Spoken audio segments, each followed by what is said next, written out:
Ya, baik. Assalamualaikum warahmatullahi wabarakatuh. Perkenalkan nama saya Muhammad Taufik Alif Rahman. Ya, kali ini saya akan mempresentasikan hasil tugas saya dengan yang berjudul itu penerapan metode support vektor vektor mesin untuk mendiagnosa penyakit hepatitis. Ya, yang pertama itu di rumusan masalah saya itu berdasarkan hasil dari abstrak dan latar belakang saya itu saya mengambil uraian yang bisa saya simpulkan bahwa rumusan masalah yang akan saya bahas itu penelitian apakah metode ini dapat digunakan untuk mendiagnosa seseorang mengidap penyakit tertentu atau tidak, ya khususnya itu di penyakit hepatitis. Seperti itu yang saya dapat dari hasil latar belakang saya.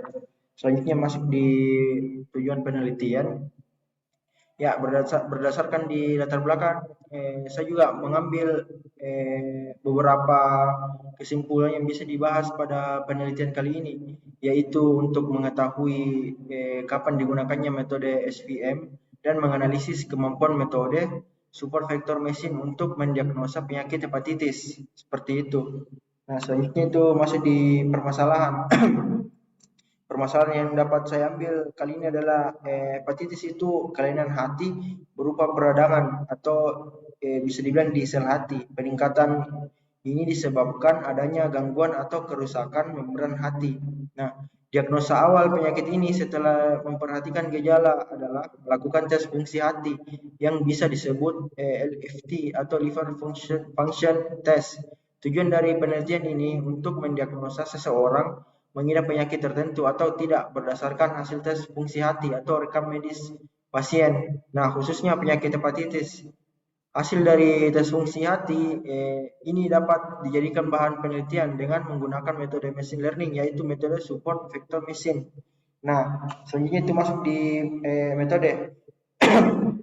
Nah, SVM ini adalah sistem pembelajaran yang menggunakan ruang hipotesis berupa fungsi-fungsi linier dalam sebuah ruang fitur atau bisa dibilang fitur space yang berdimensi tinggi, dilatih dengan algoritma pembelajaran yang didasarkan pada teori optimasi dan mengimplementasikan learning bias yang berasal dari teori pembelajaran statistik. Nah, konsep klasifikasi dengan SVM dapat dijelaskan secara sederhana sebagai usaha untuk mencari hyperlink terbaik yang berfungsi sebagai pemisah dua buah kelas data pada ruang input.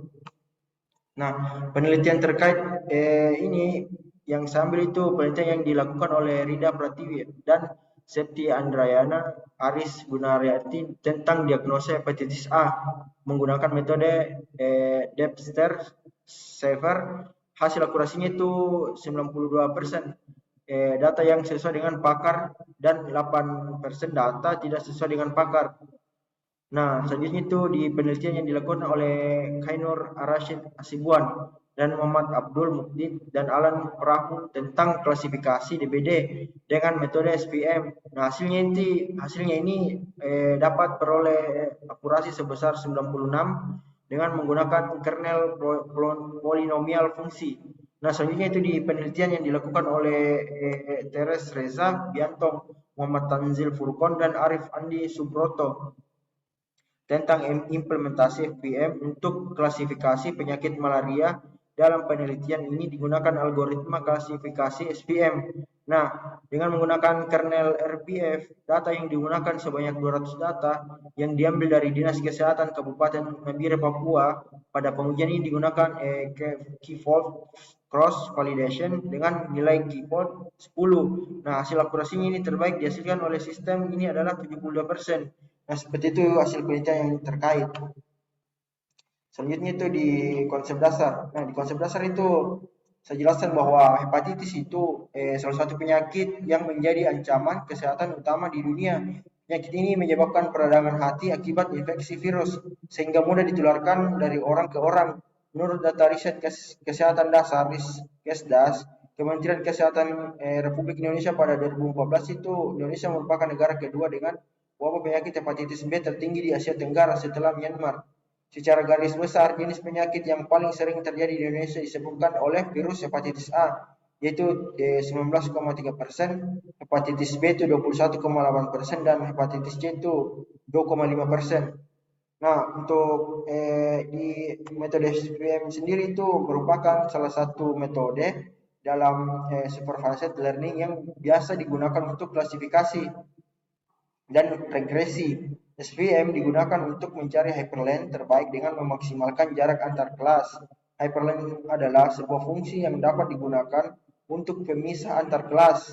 Dalam 2D fungsi digunakan untuk klasifikasi antar kelas disebut sebagai line. Workplace.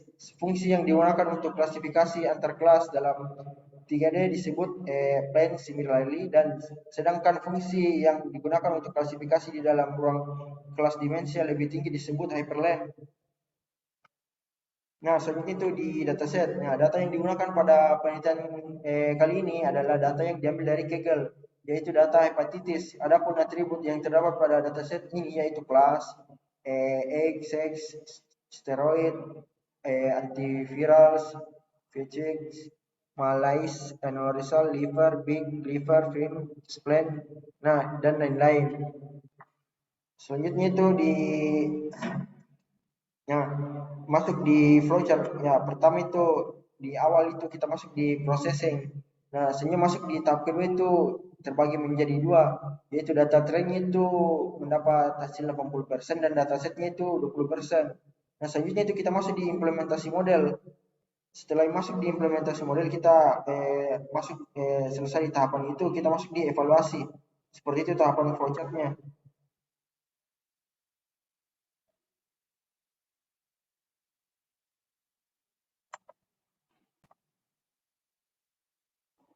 Ya, baik. Ya, selanjutnya masuk di algoritmanya. Yang pertama itu kita implementasikan dari dataset ini, kita input beberapa model, dan selanjutnya itu kita masuk di kita masuk di check missing value-nya. Nah, pada tahap ini masuk processing, yaitu check missing value, dan missing value itu tidak ditemukan pada dataset ini. Ya, seperti itu yang saya dapat. Selanjutnya itu di apa? Diimplementasi model yang di atas itu SPM, nah hasilnya itu menunjukkan bahwa akurasi yang didapat itu 90%. Seperti itu hasil yang saya dapat. Nah, masuk di kesimpulan itu dengan akurasi yang didapat menunjukkan bahwa metode ini yaitu SPM dapat digunakan untuk mendiagnosa penyakit hepatitis. Ya, seperti itu dari saya. Sekian dari saya. Apabila salah mohon dimaafkan. Assalamualaikum warahmatullahi wabarakatuh.